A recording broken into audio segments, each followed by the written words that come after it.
कलयुग को प्रारंभ हुए 5125वां वर्ष प्रारंभ हो गया आज के दिन। महाराज युधिष्ठिर के राज्याभिषेक का दिन वो आज का दिन है। भगवान राम के राज्याभिषेक का दिन भी आज का दिन है। फिर आज का दिन यानी क्या है? तो 22 मार्च नहीं है। संकट कहाँ पैदा होता है? जब हम इन दिनों को अंग्रेजी तिथियों के हिसाब से याद करने की कोशिश करते हैं तो अगले साल कुछ मालूम नहीं होता कि अब कब आएगा। फिर किसी पंडित को पूछना ही पड़ेगा जाकर के कि अब इस बार कब होगा, तो वो बताएगा फिर हमें।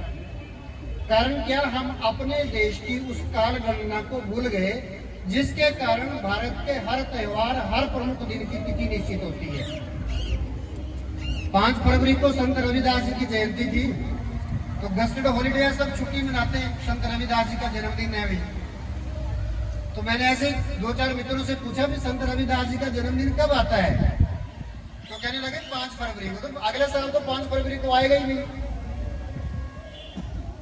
तो कब तक भारतीय महापुरुषों के त्योहारों को, भारतीय त्योहारों को अंग्रेजी कैलेंडर देख करके मनाते रहोगे? ये हमको भी सोचना पड़ेगा।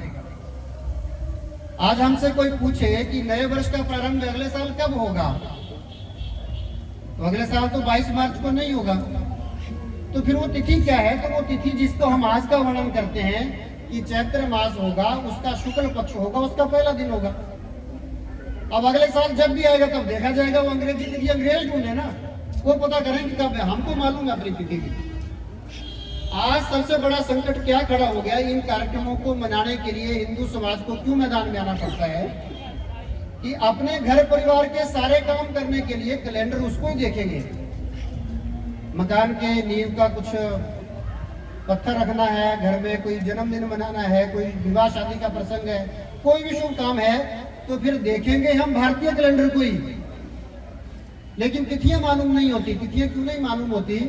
क्योंकि वो भारतीय महीनों के नाम जाने अनजाने में हमने याद करने छोड़ दिए। और मैं हर साल जब इस विषय को मुझे बोलते हैं कि आप रखो, तो मुझे लगता है कि बार बार इसी विषय को रख करके कभी अपने मन से पूछना चाहिए कि मैं वर्षों से इस कार्यक्रमों में जाता हूँ, क्या मैं क्रम से अपने भारत के 12 महीनों के नाम मुझे मालूम है? और अगर मालूम नहीं है तो फिर ऐसे नए वर्ष मनाने का कोई फायदा नहीं है। फिर हम कई वर्षों से नए वर्ष मना रहे हैं और उस भीड़ में नए वर्ष मनाने से मेरे जीवन में क्या अंतर आ रहा है कि जनवरी फरवरी तो मालूम है, लेकिन भारत के परंपरा के हिसाब से पहला महीना, फिर दूसरा महीना, फिर ऐसे 12 महीनों के नाम उस क्रम से, फिर उसके जो पक्ष हैं उसकी वो तिथियां मुझको मालूम होती है कि या नहीं होती है। जैसे मैंने किसी से पूछा, संत रविदास जी का मैंने उदाहरण बताया कि इनका जन्म कब आता है, तो किसी ने कहा 5 फरवरी। 5